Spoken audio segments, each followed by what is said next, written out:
I'd like to welcome to the program Republican Georgia Congressman Buddy Carter. Congressman, great to see you tonight. You know, I have to just start out by asking, is it fair to say that we wouldn't be having this conversation tonight if Trump was still in the White House? I think it's very fair to say, first of all, I don't think Russia would have invaded Ukraine. I mean, I don't think any of this would have come to fruition if he were still in office, but he's not, and Joe Biden is. And to your point, Jen, you're exactly right. This is no laughing matter. When the commander-in-chief of the United States of America uses the word Armageddon, that's serious. I feel bad for Joe Biden. I feel bad for his family. I'm embarrassed for him, for his family. One gaffe after another. It was bad enough last week when he was calling out for Jackie Walorski, something that hurt all of us in Congress. It pulled the scab off of a wound for us. But now he has this gaffe. This is the leader of the free world. And when he uses the word Armageddon, that's very, very serious. And either one of two things are happening here. Either he is lying through his press secretary when he says that no, or she says that no, we're not close to an Armageddon, we're not close to nuclear war, or he's trying to use the threat of Russia and Russian forces and Russian invasion for fundraising. Either way, it's wrong. And, you know, no doubt the American people are trying to make sense of this. We saw a Pentagon spokesperson today telling Politico that they see no indication that Putin is planning to use nukes. So do you think this statement by Biden is maybe another dangerous outcome of the cognitive decline that we've seen? Or, in your opinion, do you think we really are perhaps on the brink of nuclear Armageddon? Well, that's difficult to say, and I'll tell you why. I've been disappointed in the intel that we've gotten on Ukraine thus far.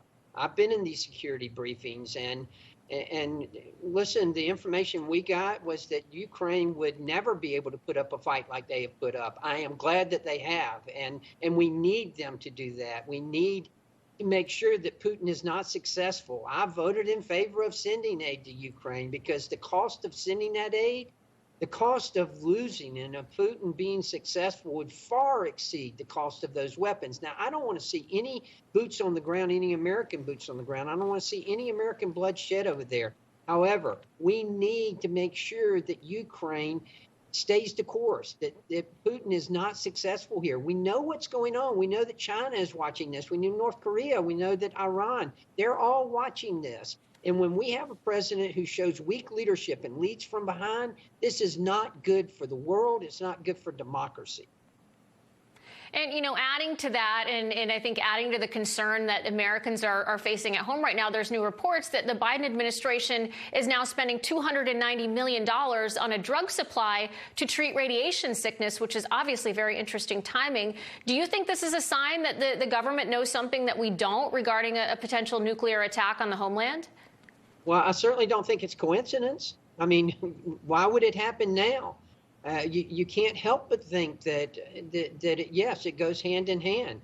And I hope people realize just how serious this is. Again, as I said earlier, I feel bad for the man. I feel bad for his family. But he is the commander-in-chief of the United States of America. We cannot afford to have someone in cognitive decline as the commander-in-chief of the United States of America.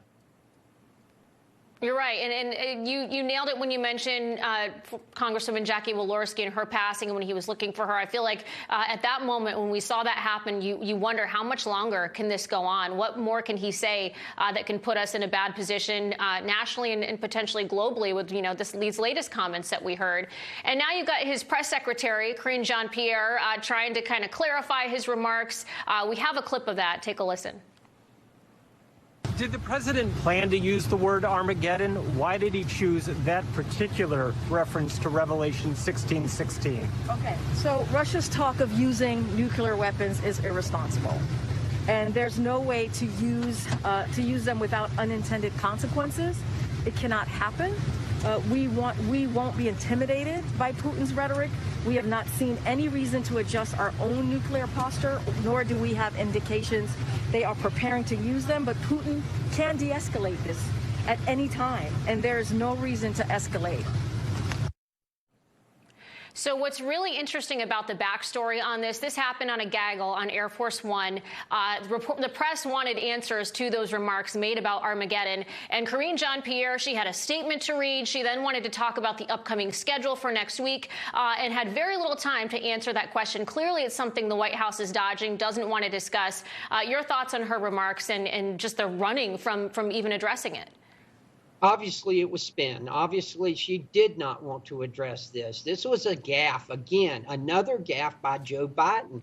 I hope it was a gaffe. I hope that he wasn't leaking information that he shouldn't have been, that we really are close to Russia using nuclear weapons. I pray that that's not the case. I pray it for the world. But at the same time, look, this is serious. When the commander-in-chief of the United States of America, the greatest democracy in this world, uses the word Armageddon, that is serious. And we cannot afford to blame it on cognitive deterioration. That's just not acceptable. Yeah, and Congressman, I think as we head into the weekend, head into the midterms, even I think if nuclear war isn't top of mind for Americans right now, it's the rise that we're seeing in prices at the pump. I mean, the White House has been blaming Putin on this. Now it's OPEC's fault. The White House economic advisor Brian Deese said this yesterday. He said, well, American consumers are paying significantly less for gas at the pump today than they were a month ago, 2 months ago, and that reflects the progress that we've made. I mean, Congressman, it seems like the Democrats would rather take the heavy losses in November over drilling domestically and ending this reliance on foreign energy. Your thoughts? I've got about 30 seconds. Well, obviously, that appears to be the case. Look, Joe Biden is ingenuous that he doesn't want to take credit for or responsibility, I should say, for prices going up, but he wants to take credit for prices going down. You can't have it both ways, Joe. And I tell you, I'm very concerned about his use of the strategic oil reserves to bring the price down. That is not what that was intended for. And we could be jeopardizing our position here by using that and depleting those supplies. That is not a way to run a country. Well, another investigation on the list for Republicans after the midterms. Congressman Buddy Carter, thank you, sir. Thanks for being with us on a Friday night. Have a great weekend. Thank you.